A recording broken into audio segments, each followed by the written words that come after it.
सती जी ने श्री रघुनाथ जी के प्रभाव को समझकर डर के मारे शिव जी से छिपाव किया और कहा कि हे स्वामी, मैंने कुछ भी परीक्षा नहीं ली, वहां जाकर आपकी ही तरह उन्हें प्रणाम किया।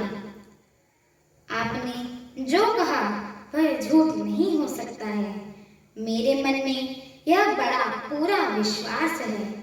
तब शिव जी ने ध्यान करके देखा और सती जी ने जो चरित्र किया था वह सब कुछ जान लिया। फिर श्री रामचंद्र जी की माया को सिर नवाया, जिसने प्रेरणा करके सती जी के मुख से झूठ कहला दिया।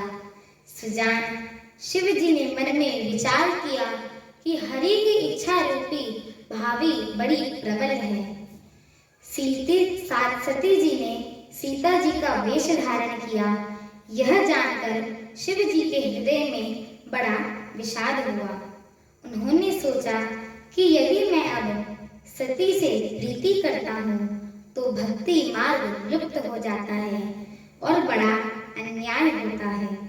सती परम पवित्र है, इसीलिए इन्हें छोड़ते भी नहीं बनता और प्रेम करने में बड़ा पाप है।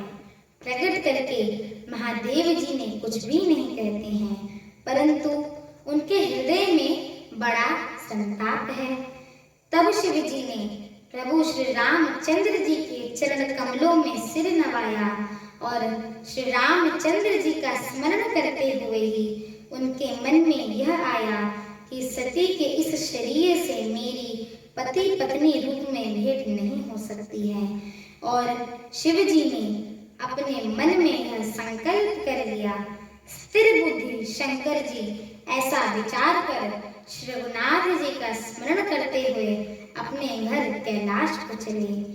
चलते समय सुंदर आकाशवाणी हुई कि हे महेश, आपकी जय हो।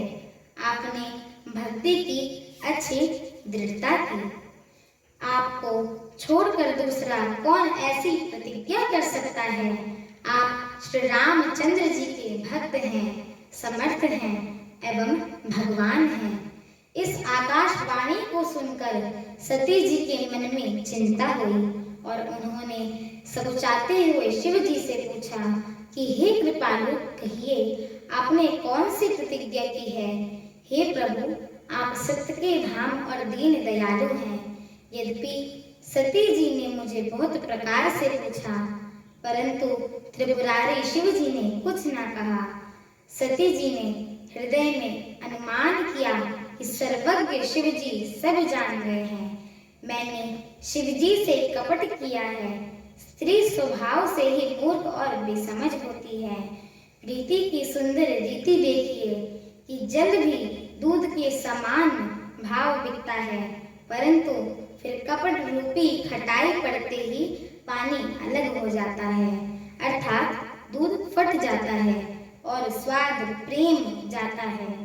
मेरी आगे की कथा सुनने के लिए मेरे चैनल को लाइक, शेयर, सब्सक्राइब एवं कमेंट अवश्य करें। बोलिए सियावर रामचंद्र की जय श्री राम।